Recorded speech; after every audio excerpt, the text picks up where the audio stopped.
안녕하세요. 우리 이제 가사 작품을 좀 정리하려고 합니다. 자, 가사 작품은 요 송미인곡이 가사 작품이고요. 요 진달래꽃이나 한 그리움이 다른 그리움에게 요거 같은 경우는 이제 현대 시입니다. 요게 이제 가사 작품, 요건 현대 시다. 이렇게 생각하면 될 것 같아요. 그럼 가사 작품 먼저 살펴보겠습니다. 자, 가사 작품을 살펴보기 전에 우리가 앞에서 배웠던 이 시조, 그 다음 이 가사의 형식적인 특징을 먼저 살펴보려고 합니다. 시조 같은 경우는요, 우리가 형식이 3장 6구, 이제 45자 내외, 그 다음에 음수율은 이제 3, 4조 이런 것들이 반복됐었고요. 그 다음에 사음보였죠. 근데 가사 작품 같은 경우는 이제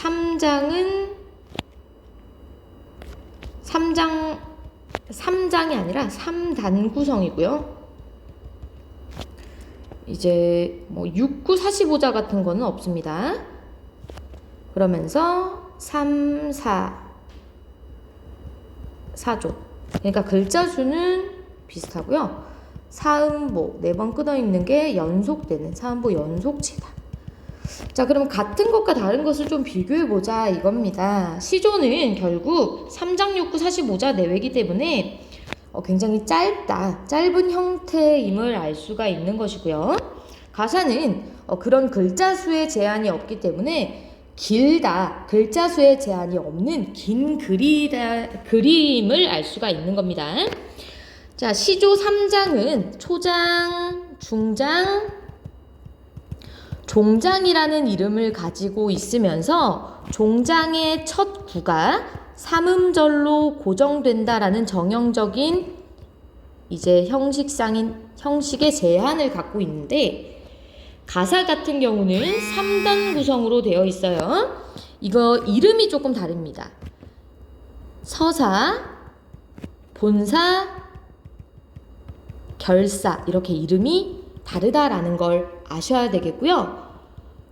결사의 맨 마지막 줄이 3, 5, 4, 3으로 시조의 형식과 똑같으면 정격 가사라고 하고, 같지 않으면 변격 가사라고 한다.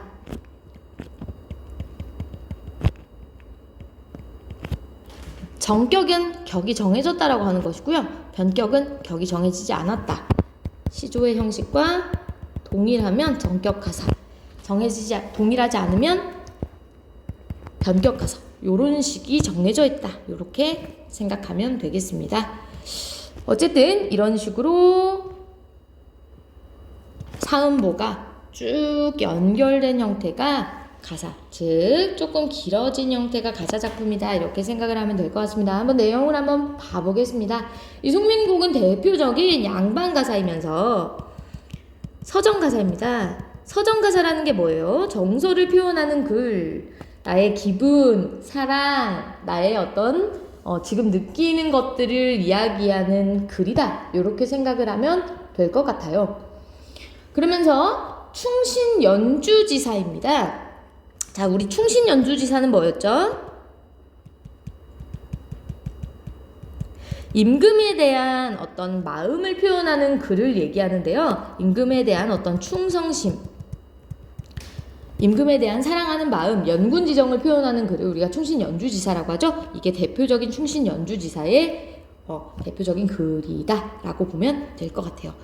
그렇기 때문에 주제도 당연히 임금에 대한 사랑, 연군지정입니다. 요거를 알고 들어가면 시의 주제를 알고 들어가면 시를 더 잘 파악할 수가 있기 때문에 요거를 체크하고 들어갑니다. 볼게요. 자, 내용을 보겠습니다. 첫 번째 우리가 알아야 되는 것은요, 아까 3장 구성이라고 했으니까 서사, 그 끊어지는 부분을 체크해야 된다가 포인트가 되겠습니다. 첫 번째는 서사예요. 그러니까 처음, 중간, 끝 중에 처음 부분이라고 보면 되겠습니다. 대가는 격악시 본뜻도 한되어이고 저기 가는 저각시 본뜻도 하구나, 요런 뜻이에요. 자, 근데요, 중요한 것은 말하는 사람들이 자꾸 바뀐다라는 겁니다. 첫 번째, 감녀. 그러니까 임의적으로 정하는 말입니다. 임의적으로 말하는 사람을 한번 정해보자 이거예요. 자, 감녀가 말합니다. 저기 가는 저각시 본 듯도 하구나. 이건 감녀의 대사입니다. 천상백옥경을 어찌하여 이별하고 해 다 저문 날에 누굴 보러 가시는가? 감녀가 이렇게 묻고 있습니다. 그러면 저각시가 감녀가 바라보는 여기에 주인공이 되겠습니다. 천상백옥경이라는 것은 도교에서 말하는 옥황상제가 사는 곳을 얘기를 하는데요. 천상이 하늘나라를 얘기하고요.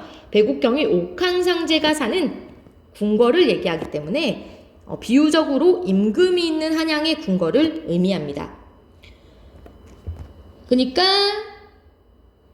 이제 하늘에 있다가, 그러니까 임금 궁궐에 있다가 왜 거기서 나와서 해 다 저문 날, 즉 쓸쓸한 이 저녁에 누구 보러 가니? 너 어디 가니? 요렇게 묻고 있는 거겠죠. 그죠?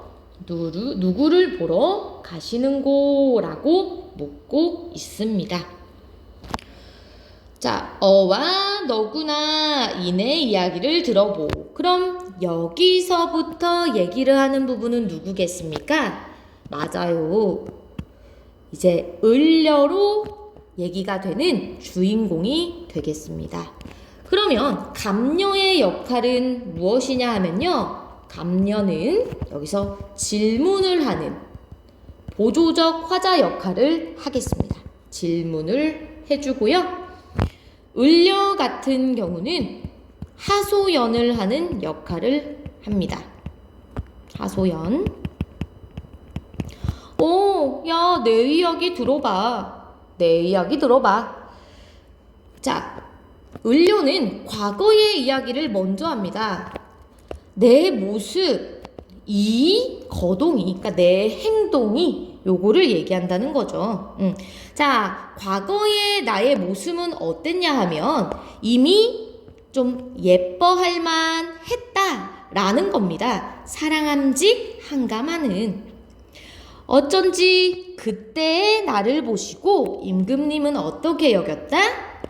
내 운명이로구나 여겼기에, 내 운명이로구나 여겼기에 나도 그때 당시 임을 믿었고 딴 생각이 전혀 없어서.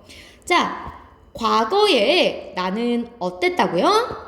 너무너무 예뻤다고요. 이미 사랑할 만하게 예뻤고 그때의 임은 너로구나 여겼다 이겁니다.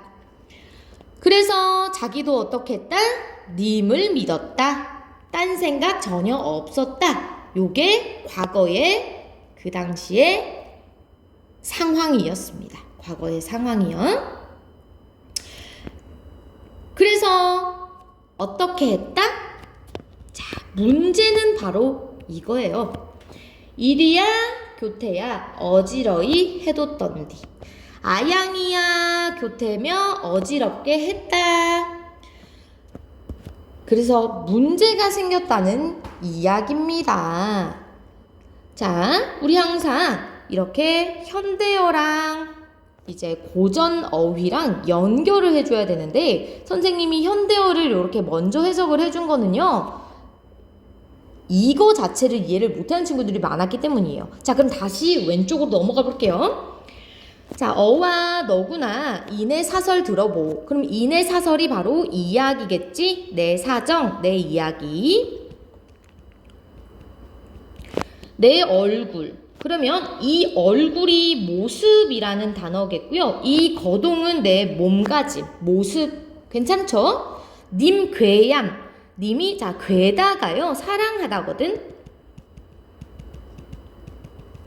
즉한가마느니 직한가마는 요런 식으로 해석이 괜찮겠죠?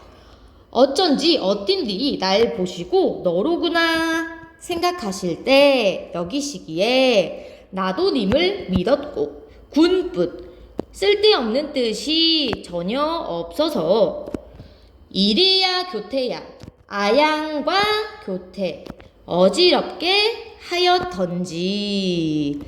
자, 이게 바로 내가 생각하는 이별의 원인, 첫 번째 이별의 원인입니다. 원인 1. 그러니까 결과적으로요, 과거에 나는 님에게 이런 식의 행동을 했기 때문에 우리는 이별을 했거든요. 일단 원인 한번 들어보자 이겁니다. 반기시는 얼굴빛이 옛날과 어찌 달라졌는가? 라고 얘기합니다. 결국 임금님 나한테 어떻게 하고 있다고요? 임금님이 지금 나한테 권태기가 왔다 이거야. 나를 대하는 임의 태도가 옛날과 달라졌다 라고 얘기한다고요. 누워서 생각하고 일어나서 앉아서 헤아리니 내 몸에 지은 죄가 산같이 쌓였대. 그지? 결국 원인이 뭐래? 오케이, 내가 잘못했다 라고 생각을 하는 거라고요. 자, 그러면 원인은 누구다? 내가 잘못했다. 원인은 누구다? 나다 라고 생각하고 있는 겁니다. 하늘을 원망하며 사람을 탓하겠는가? 그지? 그럼 하늘을 원망한다 안 한다? 안 한다.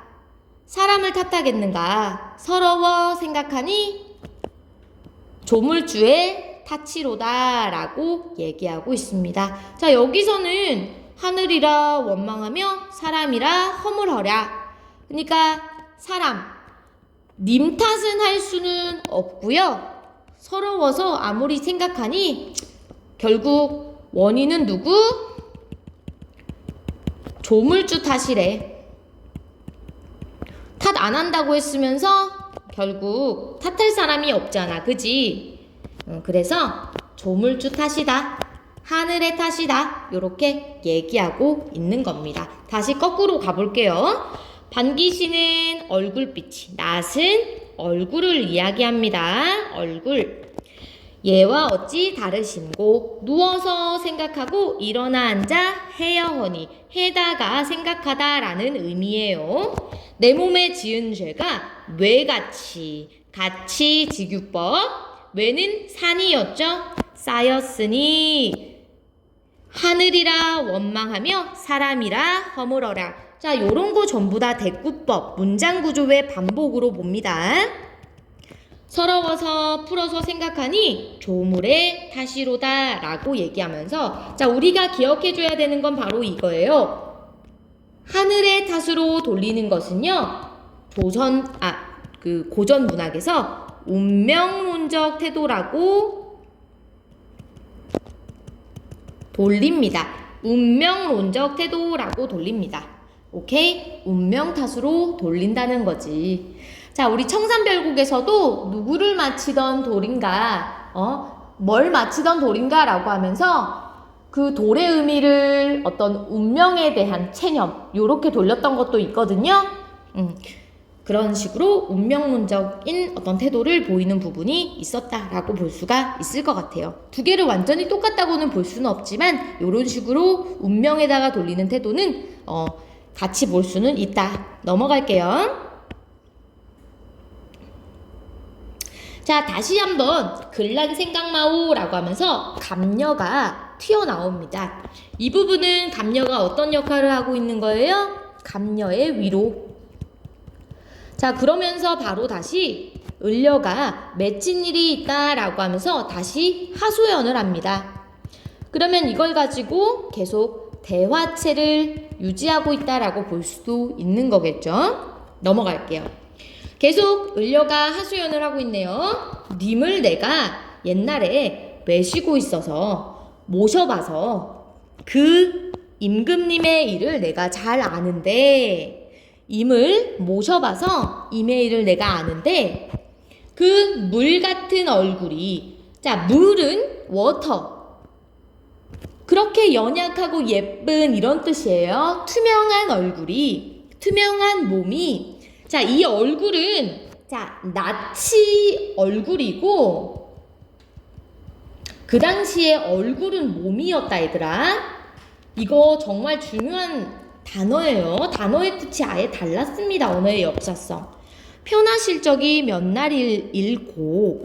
자, 의문문이에요. 몇 날일까? 춘한 고열은 어찌하여 지내시며. 자, 그러면 내가 계속 님 걱정을 하고 있는 거라고요. 춘한 고열 무슨 뜻이라고요? 님에 대한 염려가 드러나는 부분이 이 부분들이에요. 추일 동천, 기나긴 밤. 이거 전부 다 님에 대한 염려잖아. 자, 밑줄 다시 칠게요. 봄 추위 여름 더위 어떻게 지내고, 가을철 겨울철 누가 모시고, 아침 저녁 잘 먹는 거, 밤은 잘 자나? 원투 쓰리 포. 문제 나오겠어? 안 나오겠어? 나오겠지. 그치? 이거 전부 다 뭐야? 님에 대한 염려를 보여주는 부분이잖아요. 그치? 그럼 첫 번째, 물 같은 얼굴이 의미하는 바는 연약한 임의 모습을 드러내는 부분이라고 볼 수가 있겠고요. 춘향고열, 봄추위, 여름더위. 자, 요거 해석이 돼야 되는 겁니다. 추일, 동천, 가을철, 겨울철, 죽, 조반, 조성매, 아침, 저녁, 저녁, 진지. 이거 다 우리 외웠던 것들 있지? 기나긴 밤의 잠. 어떻게 주무시는가. 이런 것들을 다 뭐라고? 이별한 임에 대한 걱정. 근데 이 임은 임금님이니까 임금에 대한 충정이 되겠지. 그지? 그럼 선생님, 이 사람이 임금 왜 걱정하는 거예요? 사실 얘가 유배를 왔거든. 그래서 유배지에서 임금한테 편지 보내는 거라고 생각하면 될 것 같아요. 여성 화자인 척 이런 식으로. 그래서 진짜 이거는 약간 사담인데 임금님이 요 문학작품을 보고 너무 감동해서 다시 불렀다는 썰도 있습니다. 자, 님다희. 자, 다희라는 것은요, 우리가 그 고전시여, 저번에 숙제 내준 거에서 다 외웠던 것들인데요. 계신 곳입니다. 임금님이 계신 곳이니까 한양의 소식을 어떻게 해서든 알자고 하니. 그러면 나의 지금 어떤 태도는 뭐예요? 님의 소식을 알고자 하는 상황입니다. 항상 어떤 시적 상황에서의 나의 태도, 요런 게 중요하겠지. 그지? 지금은 어떤 상황이에요? 님 계신 곳 소식을 알고 싶어 하는 상황. 오늘도 거의 저물었구나. 자, 요 뜻이 이해가 돼야 되고요. 내일이나 사람 올까? 그럼 결국 지금은 어떤 상황? 오늘 해가 다 지나서 내일 사람 오는 상황이에요. 자, 그러면 사람이 와, 안 와? 안 오는 상황이니까 나 어때? 슬퍼. 내 마음 둘 데 없는 상황입니다. 그러면 어디에 가야 돼요? 님의 소식을 알 수 있는 곳으로 가야 되겠지. 어디로 가자는 말인가? 오케이. 우리 공간의 이동이 나타났는데요. 잡거니 밀거니 높은 외에 올라간다. 그럼 여기서 소망을 이루기 위한 님의 곁에 가려는,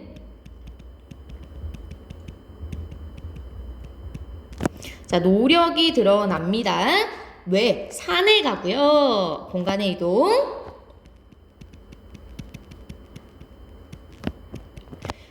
노력이 드러나는 공간. 산에 가고요. 올라갔어. 자, 구름은커니와 안개는 무슨 일인고. 자, 산에 갔더니 구름이랑 안개가 있어요. 자, 구름이랑 안개는 뭘 가려? 해를 가리지. 그지? 산천이 어둡거니 1월을 어찌 보며. 자, 고전 문학에서 1월은 임금을 상징합니다. 달과 해는 임금을 상징한다고. 그걸 가리면 뭐야? 간신되겠지. 산천이 어두운 거는 부정적인 시대 상황을 상징한다. 지척을 모르거니 천리를 바라보랴. 볼 수 있어? 없어? 없다는 얘기가 되겠습니다. 지척을 모르는 거 현재의 처지. 답답한 심정이 되겠지? 차라리 물가. 자, 공간의 이용 2예요. 물가로 갔어요. 백길이나 보려 하니. 자, 바람이야 물결이야 어둥정 된되어이고 어수선하게 되었대. 요것 또한 지금 내가 이제 보려고 하는 걸 막아버리는 소재이기 때문에 간신을 상징하는 장애물이다라고 볼 수가 있을 것 같아. 자, 근데 사공은 어디 가고 빈배만 걸렸대. 그러면 덩그러니 빈배만 떠 있기 때문에 나의 외로움을 부각해주기 때문에 이 빈배는 외로움, 어떤 정서를 부각해주는 객관적 상간물이 되겠습니다. 객관적 상간물이라는 것은요, 화자에게 어떤 정서를 불러일으킬 때 객관적 상간물이 되는 거야.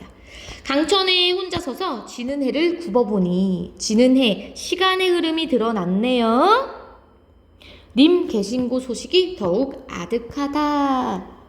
그래서 지금 나의 정서는 기다림이다 라고 볼 수가 있겠습니다.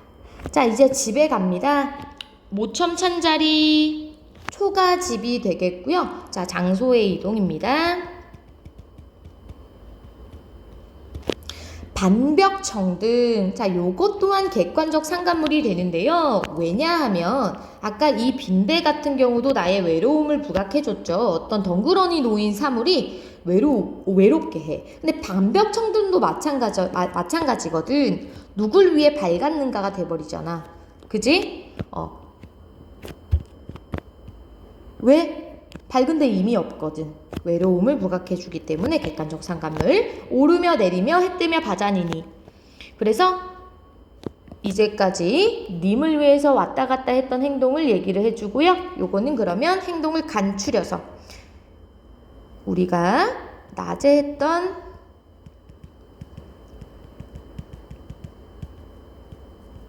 간추려서 제시. 적은 덧 역진하야. 힘들어서 풋잠을 잠깐 드니. 자, 요거 덕분에 우리가 이렇게 힘들어서 잠든다라는 걸 얘기를 해주는 거예요.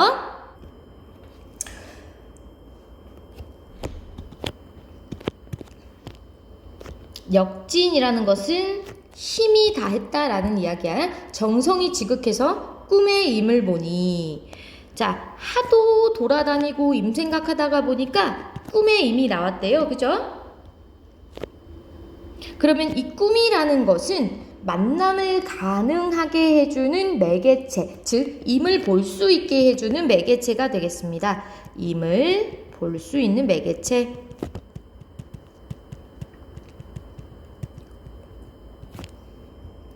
옷 같은 얼굴. 자, 옷 같은 얼굴 같은 경우는 화자가 임의 곁에 있었을 때의 얼굴이니까 굉장히 예쁜 얼굴이었겠지. 화자가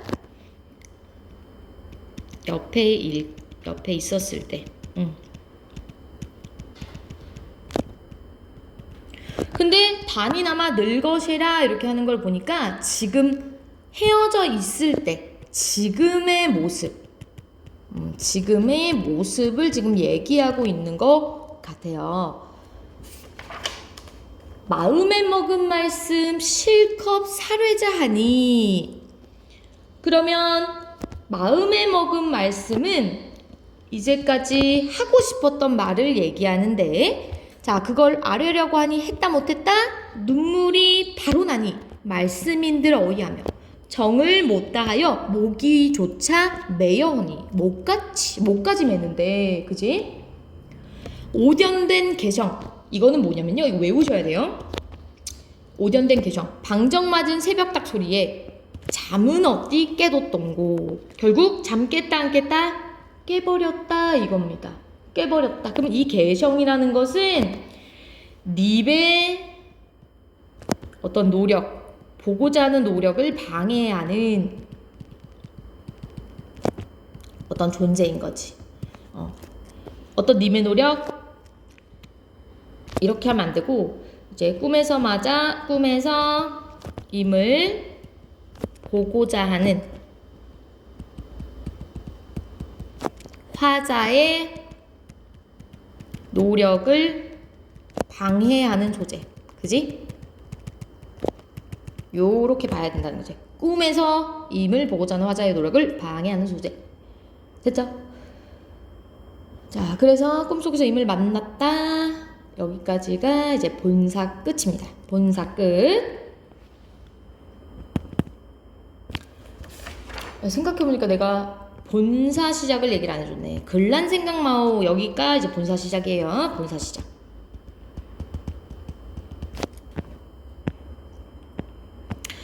자, 여기서부터 결사예요. 결사. 자, 마무리. 어와 허서로다. 이 님이 어디 간고. 아직 을려의 말이고요. 결에 내려앉아.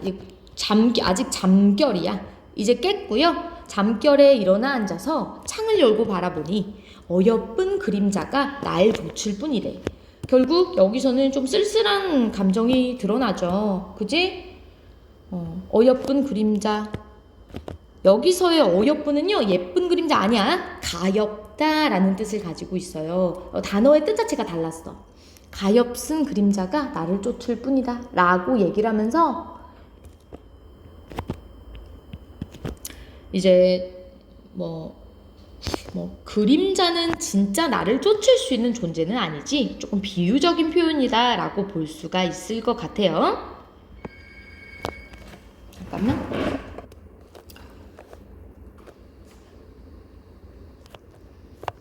차라리 시어디어 나거리나 대하이셔. 요거는 이제 차라리 죽어서 나거리 되어서 님 계신 창 안에 반드시 비추리라 이러고 있는데, 요거는 그냥 좀 이런 말인 거지. 차라리 내가 좀 쓸쓸하잖아. 님 곁에 있고 싶다 이런 표현이거든. 그래서 소극적으로, 자, 멀리서 이제 지는 달이 돼서 님 계신 창안을 그냥 비추겠다 요런 표현이기 때문에 얘는 을려는 이제 소극적인 어떤 사랑을 표현하는 어떤 화자다 요렇게 보면 되고, 마지막 마무리를 하는 을려의 이 멘트는 이제 각시님 도리와 커니와 다리야 커니와 달은 물론이거니와, 달도 괜찮고 구준비나 되십시오 이렇게 마무리를 해. 그러니까 좀 더 질척질척거리게 님 곁에 있어라 이렇게 얘기를 하고 있기 때문에, 자, 요것은 적극적으로 조금 더 이제 사랑과 그리움을 전달하는 게 어떻겠느냐 이렇게 조언을 한다. 적극적으로 사랑을 표현해라 라고 조언을 하면서 마무리를 한다 라고 해. 그래서 이 다리아 커니아는 이제 달보다는 요렇게 해석하는 게 좀 더 자연스럽다라고 볼 수가 있을 것 같아요. 자, 일단 송민곡은 요런 식으로 이렇게 해석하면 되지 않을까. 진달래꽃 같은 경우는 그렇게 어렵지가 않죠. 일단 여기까지 일단 마무리를 할게요.